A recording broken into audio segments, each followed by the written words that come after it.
साथियों, आप सबका स्वागत है।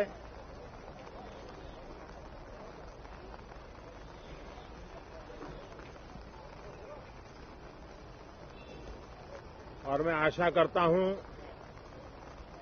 कि आप सबका वैक्सीन का कम से कम एक डोज लग गया होगा, लेकिन उसके बावजूद भी मेरी आप सब मित्रों से प्रार्थना भी है, सदन में भी सभी साथियों से प्रार्थना है कि हम सब कोरोना प्रोटोकॉल का पालन करने में सहयोग दें।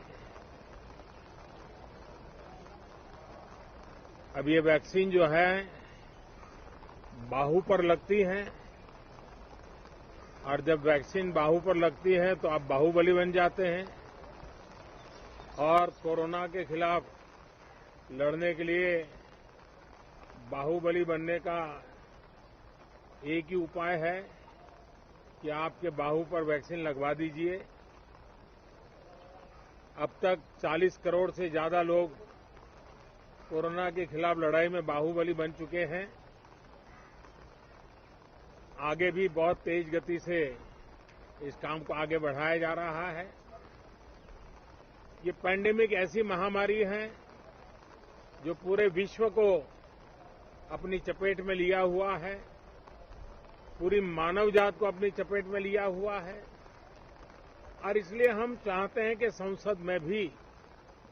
इस पैंडेमिक के संबंध में सार्थक चर्चा हो, सबसे प्राथमिकता देते हुए इसकी चर्चा हो और सारे व्यवहारू सुझाव सभी माननीय सांसदों से मिले, ताकि पैंडेमिक के खिलाफ लड़ाई में बहुत नयापन भी आ सकता है, कुछ कमियां रह गई हो तो उसको भी ठीक किया जा सकता है और इस लड़ाई में सब साथ मिलकर के आगे बढ़ सकते हैं। मैंने सभी फ्लोर लीडर से भी आग्रह किया है कि अगर कल शाम को वे समय निकालें तो पैंडेमिक के संबंध में सारी विस्तृत जानकारी उनको भी मैं देना चाहता हूं। तो हम सदन में भी चर्चा चाहते हैं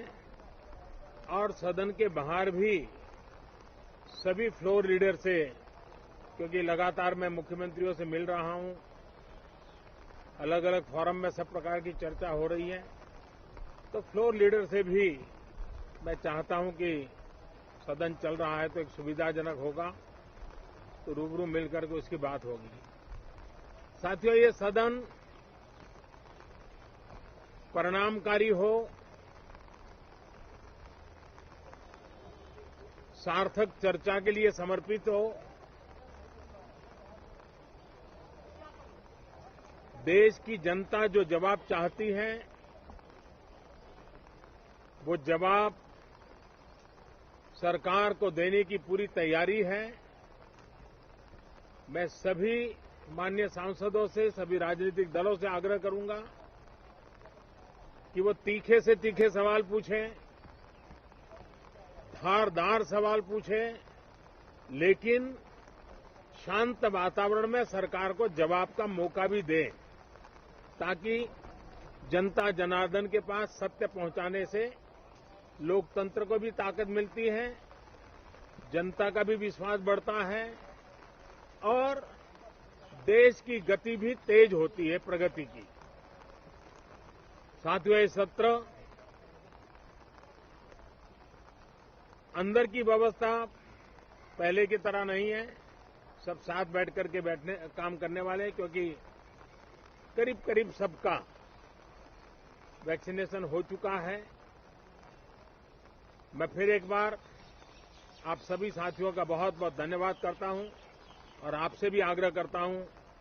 आप खुद को संभालिए और हम सब मिलकर के देश की आशा आकांक्षाओं को पार करने के लिए साथ मिलकर प्रयास करें। बहुत बहुत धन्यवाद साथियों।